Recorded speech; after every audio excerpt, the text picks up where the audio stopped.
see you there. Okay. Well, she's going to hear it twice, but you get to hear it once. It was hard to come into this Sunday with a gospel reading about a woman who's been wrestling with something for 18 years and not think about our Rebecca and the other graduates who are headed off to college. This is Rebecca's last service before she launches up to Michigan. And so I really wrestled with this. We're going to miss her. She's heard the sermon once, but we can do it again. So I thought about Rebecca, and I'd like to dedicate this sermon to her and all of our other graduates who are going away, actually now and have already gone in the next few weeks. So, interesting reading today about this woman. And interesting because of the word that's embedded. Now, Rebecca and I share a love of words. She's going to be taking some hard sciences, and she's also going to be taking classical Hebrew. And she's going to be studying the Greek classics her first semester. I'm like, do they still teach that? Yes, the Iliad. Can you imagine? Does anybody remember the joy? I mean, who didn't want to get out there and fight after you read that book? Well, for some of us, words matter. The study of words matter. I gave Rebecca a little book, J.R.R. Tolkien's The Hobbit, except it's written in Hebrew. So when she gets to a certain point, she can read it. And why? But besides the fact that I'm a geek, because words matter. Well, there's a very important word embedded in the gospel. Jesus uses one of the strongest words. Ronald Reagan's speechwriters had read and studied every address given by his predecessor, Jimmy Carter. And they surmised that Jimmy Carter used more clauses, more multi-clausal sentences, and more nouns than just about anybody else before him. Now, I know that we're swiftly going into a world where subject and predicate... Does anybody remember what a predicate is? Right? I mean, and they're supposed to go together? Anybody remember this? I know we're going into a world where you text and all of that gets flattened. But actually, back then, people studied these things. And so, Ronald Reagan, and by the way, I wasn't around for this, but evidently he sold cigarettes and was an actor. So he knew something about communication. And he simplified, his speechwriters radically changed presidential addresses. He used two words more than any other president had used, and he used them more often and together than any other words in every address he ever gave. For extra Bible bonus points, does anybody remember, can anybody tell me, we have some politically astute folks in here, the two words that Ronald Reagan used more, they're not nouns. That's really fancy. Jimmy Carter used a lot of nouns, a lot of multi-clausal sentences. Reagan used two words. Anybody know? Some of you were around for this. Some of you were involved in this. The two words that Ronald Reagan used were new and free. By the way, Bill Clinton read from this grammatical playbook. And both Reagan and Clinton are considered to be excellent communicators. New and free. Ronald Reagan's speechwriters understood the power of those words, both in the religious world and in the political world. Jesus, when you see the word new in Scripture, you stop and you take out your highlighter and you start paying attention. And yes, Episcopalians can write in a Bible. When you see the word free, you stop and you pay attention. Obviously, that word for us is an extremely significant word. If you want to see how significant, go to the United Nations General Assembly and watch people debate whether freedom is an innate human virtue. They're debating it now. It's considered in the East a Western export, which is why I'm a Westerner. Ronald Reagan used that word politically. Jesus was not using the word politically. He was doing something far more impactful. So this woman walks into a synagogue. Sounds like a Jewish joke, doesn't it? So this woman, she walks into a synagogue. Oops. She ain't supposed to be there. If you've traveled the ancient world and gone to synagogues, you know the men worshipped here and the women were there or behind that glass or somewhere up there or out there. Ladies, you wouldn't be sitting here. This is scandalous. If you're sitting next to your wife, gentlemen, scandalous. Actually, if you're sitting next to somebody else, scandalous. If you're single and you're here without your husband, scandalous. Nobody worshipped like this in the ancient world. She's in the synagogue on the Sabbath day. Scandalous. And she's got a problem. In the ancient world, they weren't big on physical versus psychological. They didn't have those words. In the ancient world, it was all spiritual. She had a spirit, and that spirit caused her to have a physical deformity. Well, if you're Jewish and you have a physical deformity, guess what you can't do? Anybody watch CNN at the Wailing Mall? How do Jewish men pray? Straight up. Literally, this woman could not pray.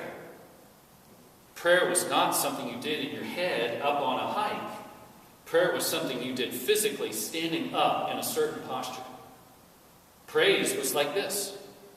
Episcopalians don't know that. They think priests go to seminary to learn this. Actually, this is how you praised. Arms up in the air. She couldn't do that. Oops. She's not supposed to be there. She can't even pray. She doesn't even say anything. And Jesus sees her. And he says one of the most significant statements of healing in the New Testament. Don't you know this statement well? He says, "Woman, you got to get to the Stedman Clinic." Now we're going to take some pictures. And we're going to inject this nasty dye, and your stomach's going to be upset for about 3 weeks. They won't tell you that, but that's what happens. And then we're going to try to inject you in the back at just the right point for you to stand up so that we can unleash a physical therapist. You'll curse her now. You'll send her gifts at Christmas. And then if that doesn't work, we're going to go to surgery. We're going to connect C5 with L27. And then we're going to have you skiing by Thanksgiving, better than you've ever been. And don't worry about that little rehab thing. It's not a big deal. Is that what he said? No. Oh, no, he didn't say that. He didn't even say what they say in other healing stories in the Bible. Lady, who sinned? You or your daddy? You've got the spirit, something you messed up. I mean, how hypothetical that we would actually think that people would do something and then receive a physical benefit, like a physical a curse or something. I mean, I know that sounds so hypothetical. People used to debate, rabbis would debate about sin and its effect in the human body. He didn't even say that. He looks at her and he says, "Woman, be free. Be free." Is he speaking to the woman, to the spirit in the woman? Is he speaking to L5 and C27? Who cares? He sets her free. He's not talking about freedom in the same way that Ronald Reagan did. He's talking about complete liberation from any darkness. And since you heard it 4.5 minutes ago, and because Rebecca's sitting here and she really needs to hear this before she goes to college, what happens to the woman? What happens? You can look if you like. She immediately stands and praises God. She can pray. And the first thing she can do in front of all those guys is say thank you to God. It's a beautiful moment in the Bible. Now, because I'm missing Mark Hugenvik rather badly at this point, I have three thoughts to share with Rebecca as she goes for college. The first thought is to ask Rebecca to be as desperate for Jesus as this woman was. This was not an accidental encounter. This woman crossed into a space she was not supposed to be in. She was looking for Jesus, and she knew where to find him. She went to church. She knew where to find him. He was going to be right. He's a faithful Jew. He's in the synagogue on this Shabbat, on Sabbath. She goes right to him. Unbelievable. And she's a mess. And she doesn't care. She's desperate. I told Rebecca at 8 o'clock, there are a lot of people at college. Do you remember being desperate at college? Do you remember a moment in college where you weren't desperate? No. A lot of people are desperate for a lot of things.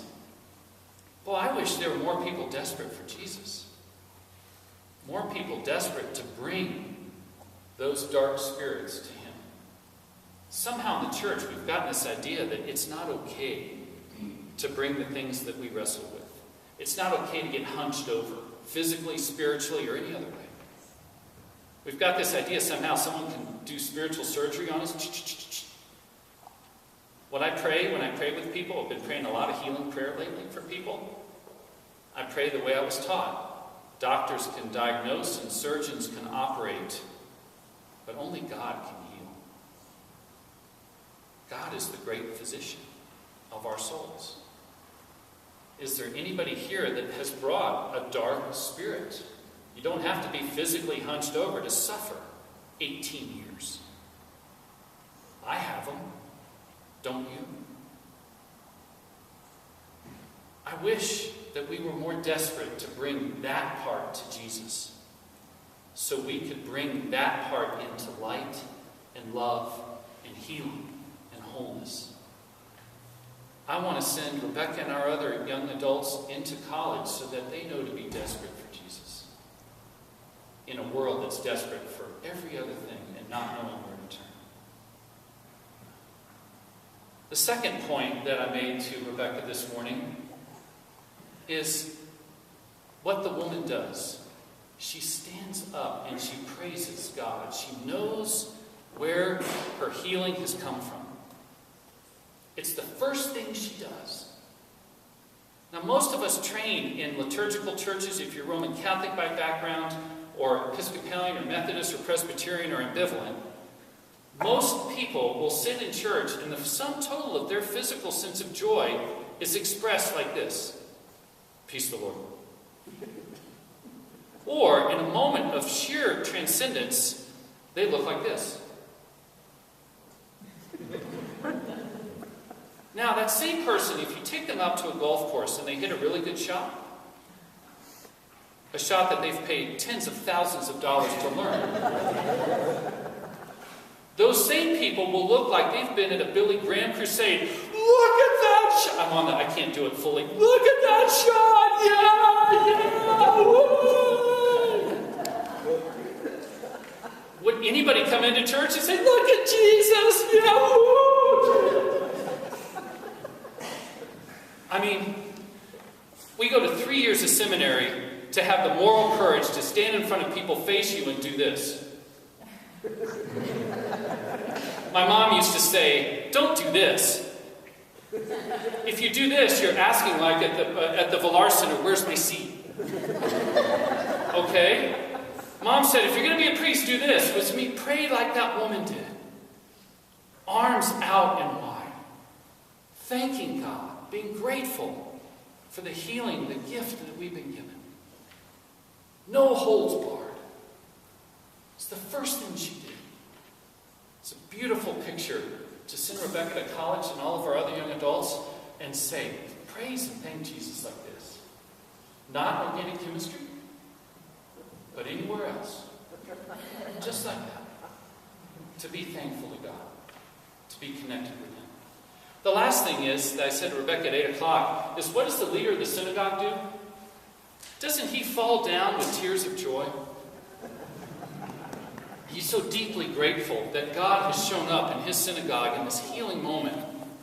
Is that what he does? No, what does he do? Come back Tuesday, is what he basically says. right? You're not on my schedule. You're not doing it my way. And Jesus has, and their children present, so I'll have to translate this, one of the most direct responses to a leader. It's one I hear all the time. Jesus says, you'll even take your donkey out for a drink on Sabbath. If you can move your donkey, don't you think God can move this spirit and heal this woman? Feel free to think in your thesaurus about donkey. I know at least one person that has it, right? If you can move your donkey, don't you think God can move this spirit out?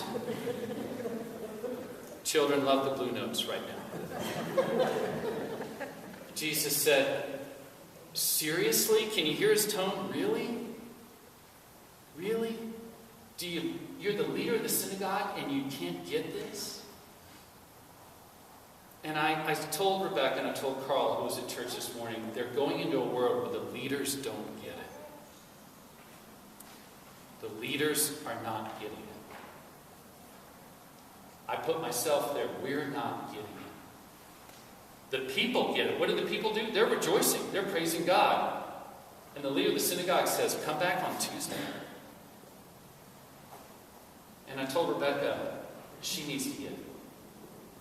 Because the leaders that she is going to meet are not going to.